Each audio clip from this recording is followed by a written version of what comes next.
শালবন বিহারের মতো আরেকটি প্রত্ন স্থাপনা জেগে উঠেছে কুমিল্লার লালমাই পাহাড়ে। শালবন বিহার থেকে ১২ কিলোমিটার দূরে লালমাই পাহাড়ের বড় ধর্মপুরে বালাগাজীর মোড়ায় এই পুরাকীর্তির সন্ধান পাওয়া গেছে। এটা তো মনে করুন আমরা ছোটবেলা থেকে শুনছি আপনার হিন্দুরা ছিল, আবার কিছু মানুষের থেকে শুনছি আপনার ওই আপনার রাজারা ছিল। অনেক বছর থেকে মনে করেন তারা এটা আসা যাওয়া মানে মাটি যাইতে আছে মানে আমরা এখানে বাঁশমেলা আছে, বাঁশমেলা মাটি দিক দিয়ে অনেকগুলো দিক লই গেছে অনেক বছর ধরে আগে।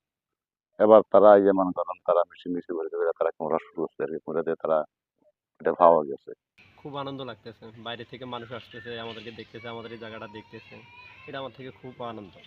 কুমিল্লার নোয়াখালী আঞ্চলিক মহাসড়কের পাশে বড় ধর্মপুর গ্রাম। এই গ্রামের চারাবাড়ি নামক স্থানে কাজ করছেন কর্মকর্তা ও কর্মচারীরা। বড় বড় ইট দিয়ে তৈরি প্রায় ৬ ফুট চওড়া প্রাচীন একটি দেয়ালের অংশবিশেষ উন্মোচিত হয়েছে।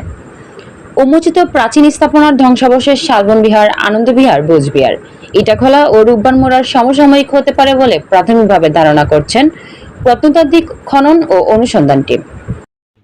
আমরা এই জায়গার ভিতরে বনাগাজী মুড়া নামে পরিচিত।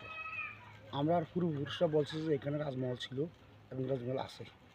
সরকারিভাবে এমন কোনো লোক আসে নাই যে মানে এটার তকদির করবো, ওখানে খনন করবো। এখন দেখা যাচ্ছে এই বছর আসিয়া এটা তকদির খননের কাজ চলতেছে। আমরা চাই যে বাংলাদেশ সরকারের কাছে আবেদন করি এটা খনন কাজ শেষ করা এবং এই জায়গাটা পর্যটন কেন্দ্র হিসেবে গ্রহণ করা হোক। যে মাটির নিচে রাজার বাড়ি হয় কিভাবে, তো আসলে তারা যেটা খনন করে যেটা দেখাচ্ছে আসলে এখানে রাজার বাড়ি ছিল। প্রত্নতত্ত্ব অধিদপ্তরের চট্টগ্রাম ও সিলেট অঞ্চলের আঞ্চলিক পরিচালক ডক্টর মোসাম্মদ নাহিদ সুলতানা বলেন, প্রত্নতাত্ত্বিক গুরুত্ব বিবেচনায় প্রায় ৮০ বছর আগে বালাগাজীর মুড়াকে সংরক্ষিত প্রত্নতাত্ত্বিক স্থানে ঘোষণা করা হয়। নিয়মিত কাজের অংশ হিসেবে এবছর বালাগাজীর মুড়ায় খনন ও অনুসন্ধানের কাজ পরিচালনা করা হচ্ছে। পর্যন্ত আমাদের কাছে যে স্ট্রাকচারটা পেয়েছি এটার প্যাটার্ন দেখে মনে হচ্ছে যে এটা একটা কোনো বড় একটা প্রত্নতাত্ত্বিক সাইট, বা যদি আমরা বিহারের কথা কল্পনা করি তাহলে এটা হয়তো বা একটা সেন্ট্রাল টেম্পল হতে পারে।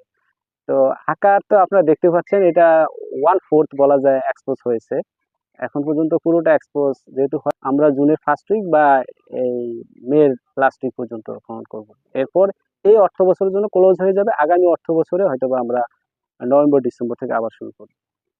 এটা থাকে আমরা প্রত্ন পর্যটন সাইটকে প্রমোট করা।